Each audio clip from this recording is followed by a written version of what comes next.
Oh, Wesley The Book of Huff. Enoch is nuts. That's I talked the to Wes Giants Huff about one. it. That's the Giants It's one, not right? just the Giants, it's aliens. It's about the Watchers who came down and mated with human beings. Bro, I'm reading it right now. I know you are. I It's already know. bananas. She told me to read it. And she's like, you have to read this. It's nuts. And what did Wes Huff say? Did he say there's a legitimacy? It's 100% a legitimate text. It's legitimate religious text, but they decided not to include it because it's so nuts and because it goes against what the writings of the Torah. Right. So, but it was a few rabbis. Just a few rabbis decided. If the Book of Enoch was included in the Bible, it changes the whole story of the human race. Why would the rabbis decide what goes into the Christian? They had that kind of power. They just decided that it doesn't get included in the canon. This is a long time ago. But yeah, I mean, this is like around. Well, who decided the canonized Bible, right? This is like Constantine time, right? Well, that's for the New Testament, right? And so with the Old Testament, you've got Wes Huff would be the guy to ask all these questions. Enoch was included in the Old Testament. Oh, it's old as fuck. Oh, okay, Not only is it old as fuck, when they found it, they also found a version of the Book of Isaiah. This is one of the things that Wes Huff told me that was really fascinating. They found a version of the Book of Isaiah that is verbatim the same as a version of the version of Isaiah that was 1,000 years later, which they thought was the original. Unbelievable. That's what's crazy. For 1,000 years, they maintained the exact same story verbatim, writing it down and passing it on. And the Book of Enoch's in there with that. And the Book of Enoch is bananas. Yeah, I think we might need to do a little deep dive on the Book of Enoch. The Book of Enoch, it says that these Watchers came down and mated with human beings and created a race of giants called the Nephilim who consumed and destroyed everything in front of them. Gee, that sounds like people. That sounds a lot like people. Yeah. If you got a bunch of little chimps and then you got these tall aliens and they make a fucking 7-foot man, a Viking, who's like chopping off heads and lighting villages on fire and has this unstoppable desire for conquest, that's humans. The Nephilim sounds like humans. Exactly. So they're not giants. We are the giants. And then what if the other folks... They might have been giants. It's hard to say. But what if the other folks were the Neanderthals?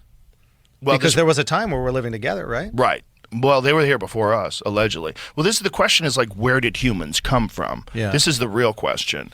There's a really interesting show on PBS right now called Human, where this lady goes on this journey of, she's, what is her degree in? Is she an anthropologist? I believe she's an anthropologist, but, or maybe some sort of biologist, but she goes over the history of the human species. It's very interesting. The migration from across the Bering Land Bridge into North America, when the oldest people started coming here, how they came here. Fascinating stuff. But that's one of those things, if you think ancient history is filled with horseshit, ancient human history, of the humans, that's the woman's name. I don't want to fuck up her name. Ella al-Shamahi.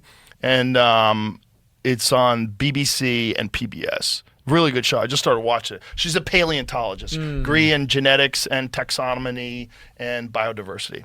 But they just found recently a human skull that pushes the date of humans back another 500,000 years. Yeah. So it's all they know is what they find in the fossil record, and there's so little fossil record. And then they keep finding new things. They just found Denisovans in 2010. They're what is that? What's this? Total new branch of the human tree. It's called Denisovans. Yeah, Okay. they found a bunch of teeth, I think, in Asia, and they're like, what the fuck is this? And then or maybe it was Russia. There's that. There's the one that they found in China, the big head people. That's the one I saw. Real recent. That's real recent. I forget what that one's called. We've done this a million times, but I always forget. But so they're always finding these new versions of humans. So how many of them really were there? But if there's a bunch of science experiments, if aliens are coming down and let's try them where they're short and really powerful and they only eat meat. And that's Neanderthals. Stop. This one's not a good design. This is not a good design. We need them a little more frail so they invent things. Because the brutes don't invent anything. Yeah, more frontal cortex. Yeah, the Neanderthals had bigger brains than us. That's what's interesting. So then what part of our brain was specifically different? So we have a very our idea of them is that they were dumb and they couldn't talk and that they were brutes. But it doesn't seem like that's true. In fact, it seems like they had art, they definitely had tools, and they had language. And they might have been as smart as us. They were just different. And maybe us being a little weaker is what made us smarter. You know? Or made us work collectively. Maybe we're a little more alien, just a touch. Right. There's a little too much salt in that stew. Let's add a touch more of us. And, it seems like the hairy, 5'7", 200-pound fucking savages with big eyes that might be able to see at night, because it looks like they might have had night vision. They have huge eyeballs, man. Right. The Neanderthal eye socket's way bigger than ours. Their skull's thicker. Their bones are more dense. They might have had night vision, like a dog. You know how dogs, their eyes glow when the headlights hit them? They might have had that same ability. I mean, I don't know why. That design's too sketchy. It's just not They working. can see at night, Yeah. and then they go hunting other people. This is too much. But then we hunted them. Maybe. We might have just fucked them. I also heard we fucked them. Well, I think you we had that hunted them and joke, we right? fucked You're them. like, I got a little bit of... Yeah. One more time with the monkey. But in terms of like the stories, like, all right, you know when a comic gets off stage and like they think they killed but they bombed? Right. Like there could be people telling those stories in the books. There could be. Like meaning what their rendition of what happened is in the book, and that is what they truly believed happened. They might not even be delusional. They are delusional, but like that's what they saw, and that's what happened to them. And history is always written by the winners. Exactly. Yeah. My version of the Bible story back in the day, I used to have this bit about Noah's Ark. I was like, the problem with the Bible is people are full of shit, and that story sucks. Yeah. Now, to say that we were, and I've heard some wild theories, like people think that, humanity was seeded by UFOs, and that's I don't agree with that theory. I'm going to address it because it's a fun one. It's an interesting theory. If you found out it was true, would you tell everybody? I mean, I'd be transparent about it, but I just don't personally believe it. But would you believe it if you found out that was the information that the government had? Well, I'd put it out there because that's what I'm right, but supposed what to do. would that do for your belief system? That would suck. But would it suck, really? Maybe that's what's confusing about the Bible. Maybe what's confusing is that it was an oral tradition for hundreds, if not 1,000 years before it was ever written down, right? Well, I think that it depends on what book you're talking about, right? So, but I if you have mean, the books Old written by Testament, prophets. if you go back to the oldest works of the Bible, weren't most of those stories handed down generation after generation and then eventually written down? Written into text. Well, some of them are written by prophets, and then, but I mean, Enoch is apparently supposed to predate even the time of Genesis and talk. The nuttiest one is Ezekiel. I'm telling you, Enoch is even crazier than Ezekiel. Oh, I've read. I just don't. Did you find anything about whether or not Enoch is controversial? You can look up the 4th century. It was discluded as, I guess, since the 5th century. It wasn't in canon. 5th century. And why did it get discluded? It says the Jewish scribes or the priests didn't believe, the rabbis didn't believe it was canon. Huh. So it's regarded as scripture. But what's interesting is that even if that's the case, though, you have the Ethiopian Orthodox Church that actually there's Ethiopian Jews, and that's considered the most pure form of the Bible. So like you actually have a division of like the Ethiopian Jewish class that actually recognized Enoch. How weird is it that some rabbis 500 years ago made a call? But that's what I'm saying is like you 1,500 years ago, can't though discredit it because that's kind of weird. But you can't discredit it because, again, like when you have people removing books, I think, look, and I'm not telling people what to believe. I'm just saying you should take a look at it. Oh, here it is. The main reason for the Jewish rejection of the book is that it's inconsistent with the teachings of the Torah. From the standpoint of rabbinic, how do you say that? Rabbinic Judaism. Sorry. The book is considered to be heretical. Another reason for the exclusion of the text might be the textual nature of several early sections of the book that make use of material from the Torah. For example, Enoch is a midrash of Deuteronomy 33. The context, particularly detailed descriptions of fallen angels, would also be reason for rejection from the Hebrew canon at this period, as is illustrated by the comments of Trypho the Jew when debating Justin Martyr on this subject. The utterances of God are holy, but your expositions are mere contrivances. as is plain from what has been explained by you, nay, even blasphemous, for you assert that angels sinned and revolted from God. So it was it seems like some people made a decision that something shouldn't be in there. Yeah, but that's the thing, is it's a disagreement in religion and perspective, but they should have still not removed it. And so it's interesting because then you have, the evolution of what the King James Bible is. We all know that story. He wanted to get remarried. They rewrote it. But you even have the Catholic Bible that has, it's what happened. Right. And you have the Catholic Bible that had books that were taken out, and then Right. we have the King James. So I'm not saying that, if you read the King James, you're not getting... you don't have access to God. That's not what I'm saying. But I am saying that there's a bigger picture here that we need to discuss. And I think there's always a problem when people get involved. And when people get involved in making decisions that this could be real and this could not be. The problem is, like, all these years later, you're dealing with the repercussions of that. Like, imagine a world in which if Enoch was left in the Bible and people were like, wait, what happened? Like, explain the nuttiness of the Book of Enoch to people. Well, it's okay. So if you read it, it talks about the fall of angels, thus creating really the precursor of civilization that led to the first flood. I think that when you even go into potentially the technology that was given to mankind by these angels, it talks about the hidden beliefs and theories in astronomy, etc., metalworkings, all of it. But it really does explain, you were talking about earlier how you have a lot of these religions around the world that kind of say the same thing. This is kind of the OG text that leads to those stories that we're hearing from many religions around the world.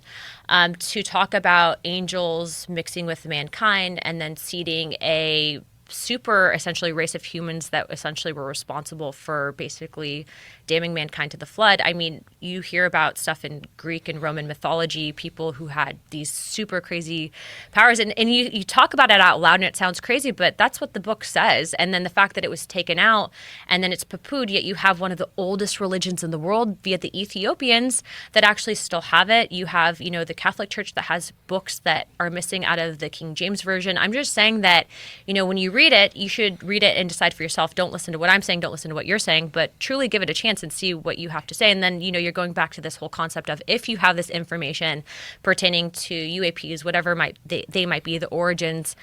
I mean, if you have a understanding of what Enoch was talking about, kind of makes sense. Well, I go back to my thoughts on all this stuff. It's like, very few people could even read back then. Very few people could write, right? So you're not going to write. You're probably going to try to capture a truth. You're probably not writing necessarily to deceive people and make up a story. So the question is, with all this stuff, is like, what was the original truth that they were trying to write down, and how much of it is getting distorted by translations from ancient Hebrew to Latin to Greek, Aramaic to English. like how much of it? And there's this thing, is it possible to even understand what they're saying without understanding the language? My friend Rick Strassman, he's a very fascinating guy, but brilliant guy. One of the things that he did is he taught himself ancient Hebrew so he could read the Bible in ancient Hebrew. It took him 16 years. Wow.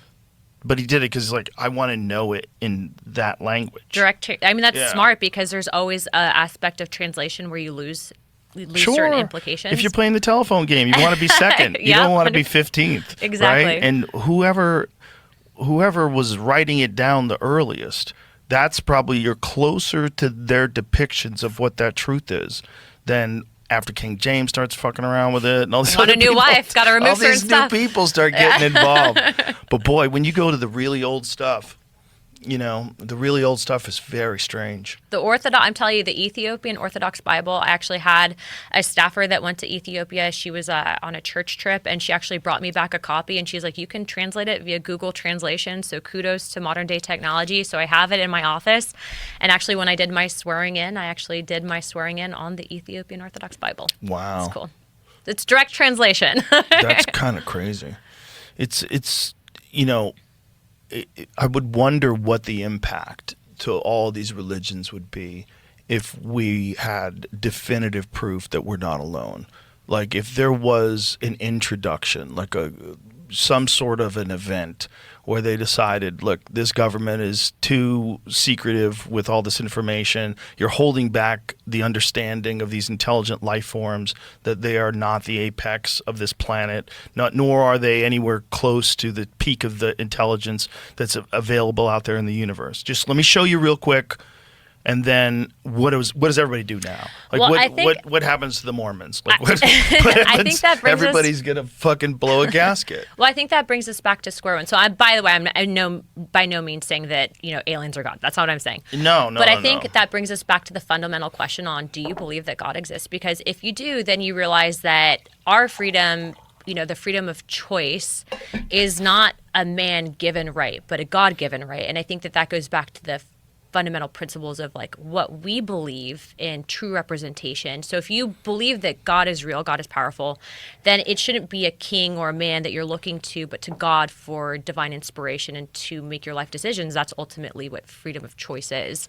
But I think even the Catholic Church has acknowledged the idea that if there is intelligent life somewhere else, it doesn't mean that God didn't create it. Well, that's true. I mean, it's maybe interesting God just didn't tell you about the neighbors. Well, it does say in Enoch, and then also too, I think in Genesis, that the stars cried out. And so if you're looking, well, a star, if it's not, what do they mean by stars crying out? And then Enoch actually alludes to stars in certain capacities being potentially angels. Now, I'm not saying and this is kind of interesting because, I've had this aspect of my task force, what we've been investigating, but then I have, my personal beliefs and, my religious beliefs. And what I'm telling you is that in my position officially, I've seen men pervert information to get what they want. So it's not unlikely that an entire, very secret, very truthful text was omitted in an effort to control population and to insert yourself between individuals' relationship between them directly and God. And I think that, well, especially if it doesn't agree with your interpretation whatever of God. I mean, and this is what the issue with these rabbis, right? Well, I mean, if you're having people determine any information, right. Yes, you should not be able to do that. Just the same thing as the UFO stuff. The UFO stuff. No one should be the gatekeeper of information. Exactly, and hence the transparency on the information. Especially something it should be for all of us. This is nuts. I think we're probably going to be responsible for the Book of Enoch sales probably increase on Amazon. Well, I'm going to buy it.